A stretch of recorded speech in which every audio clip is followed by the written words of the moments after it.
We go now to RT correspondent Steve Christakos. Yes. World of Sports. What do you have for us today? Well, if you like skiing and snowboarding, you're going to like this highlight. And then we're going to get to some controversial news about a cartoon. And the Freeride World Tour continued over the weekend with its third stop to see who will take home the 2019 crown. Fieberbrunn, Austria was the scene, and it's one of the most technical and challenging venues on the tour.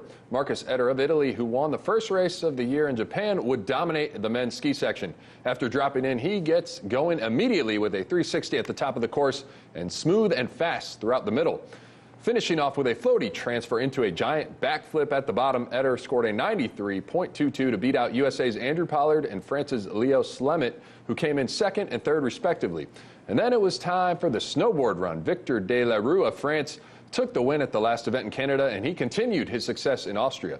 He drops in at the top of the mountain, and he would have a solid run, getting big air with consecutive front-to-backside 360s, impressing the judges to notch a high score of 88.67, edging out Americans Davy Baird and Sammy Lubetki, who rounded out the podium. Wow. That was quite the backflip and a lot of snow. Yes. Wow. Only professionals could actually do that. Yeah, that looks scary. Steve, I want to turn the attention a little bit to some political controversy now. Serena Williams is back on the spotlight. This is over something that happened back in September in Australia. Can you tell us about this? Yes. So back in September, shortly after her loss at the U.S. Open to Naomi Osaka, she did have a bit of an outburst there, but rightfully so. She was accused basically of cheating by the tennis official. And after that, a controversial cartoon came out in the Herald Sun, which is an Australian newspaper. And Mark Knight is a cartoonist. He depicted her, many accused him of depicting her as, quote, ape-like, and using exaggerated features that many saw as sexist and racist.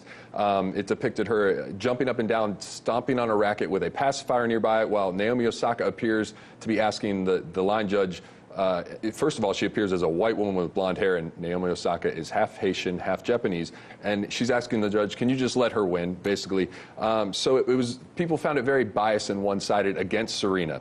Now today, the Australian Press Council came out and said that it was not, they deemed it as, it met the standards of not being racist or sexist.